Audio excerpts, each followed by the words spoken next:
Hey guys, it's Rhys Trenhaile from the Vanguard team at Manor Realty in Windsor, Ontario. Your specialist in income properties down here. Guys, with me as always is Renaud. We were going to do a market update. Our timing's really good. Reed, there's been the first interest rate drop in, since 2020? Finally, as of 42 minutes ago. Yeah, I was going to say just less than an hour ago at time of taping. Yeah. Yeah, let's get right into it, man. So let's show you guys what's going on right now. This is your chart, man. That's the first time. Look at that. That is the first drop since 2020, early 2020. It's the first drop. Jeez, oh, Peter.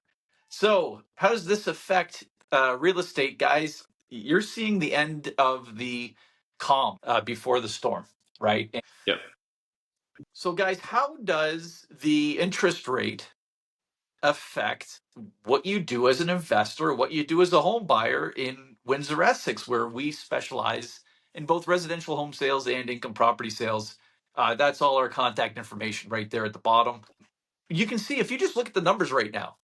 Now, we just had our first interest rate cut since 2020. So that's not going to show up in these numbers. These are lag measures, right? When an interest rate drops, it's a lead measure. It's going to have a future effect on the real estate market.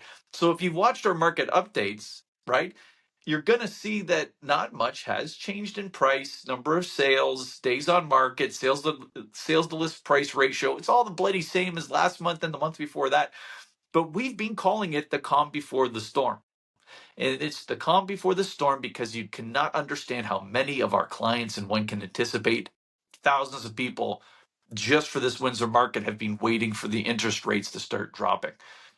And even though it doesn't make a big difference on your monthly mortgage payment, on the average house down here, I think it's, Reed, correct me if I'm wrong, it's almost psychosomatic. It's almost a mental thing that people want to see.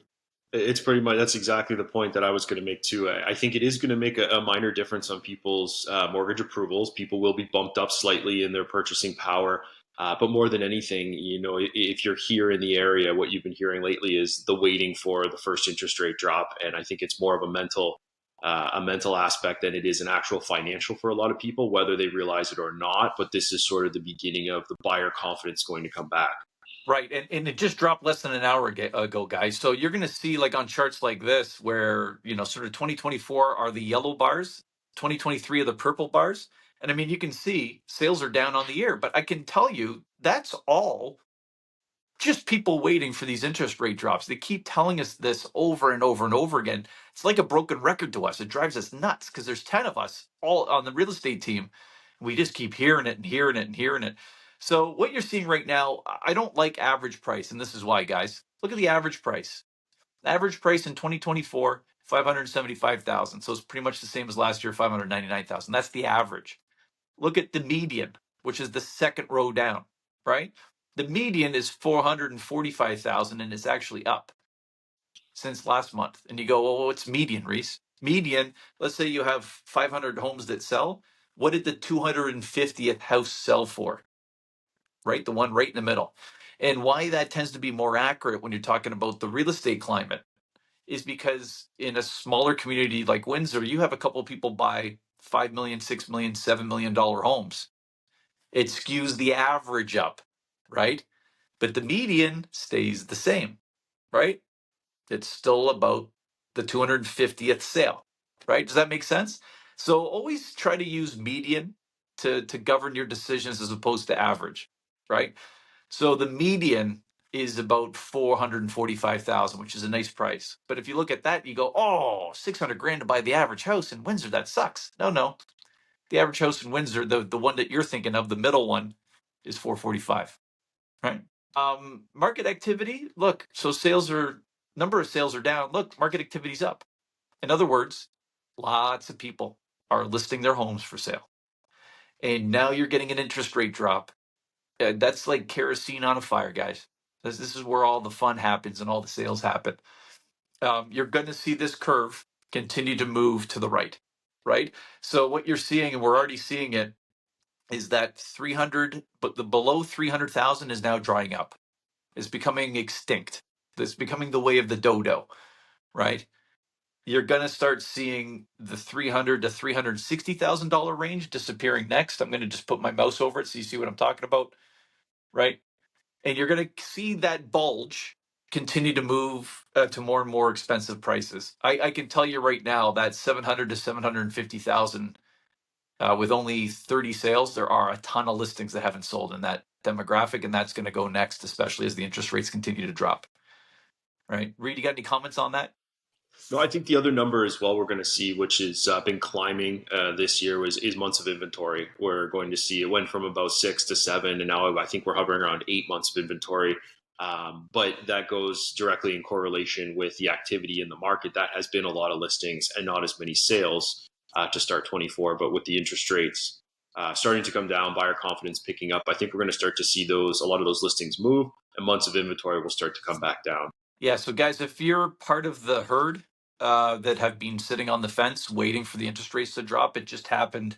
And you're in the middle of summer where it's super busy and you have a ton of inventory to buy. It's a great time. It's a great time to get off that fence. I mean, before everybody else does, try to be at the front of the herd if you're still on that fence and you haven't bought yet or you haven't invested yet. For the investors, if you don't know us and you're seeing us for the first time, more than half of our income property sales never hit the MLS system. They're exclusive sales, they're in pocket sales, and we are able to cash flow time and time again. Like you come to Windsor for cash flow, and now we're dealing with factory workers and people building the factories, people building the international bridge and building the freeways and the international, the mega hospitals and the Hydro One lines that they're running down here because Windsor's economy is exploding.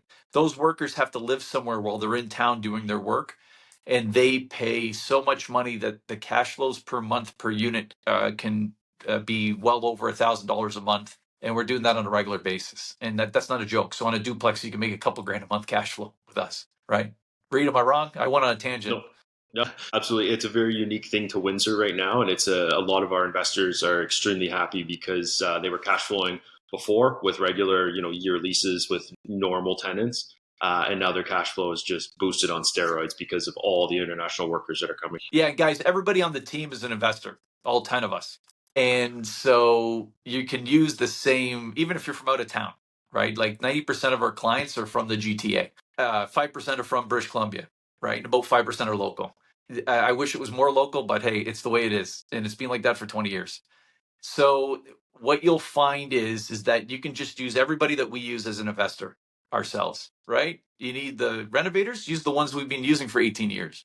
You need an electrician, which one of these 3 super awesome electricians do you want to use? They're all proven time and time again. Which of the 2 or 3 plumbers that we love do you want to use? Which property managers do you want to use? Because most of them are garbage. Hate to say it, most of them suck. But there's a few in town that will manage that property like they own it. And those are the ones you want. So again, I'm getting on tangents, but it's just in case you haven't really seen us before. That's sort of what we're known for. And we're more than happy to sort of build up your wealth, because the wealthier you get, the more properties you buy off us, the more commissions we get. So it's a huge win-win situation. I'm Rhys Trenhaile from the Vanguard team at Manor Realty. All of our contact information is below. If it's not on sort of some small clip that you're watching of us, then go to thevanguardteam.com. Reed, thank you for joining us. I talked a lot today, dude. Sorry you didn't get a You word in covered it all. edgewise. We're good.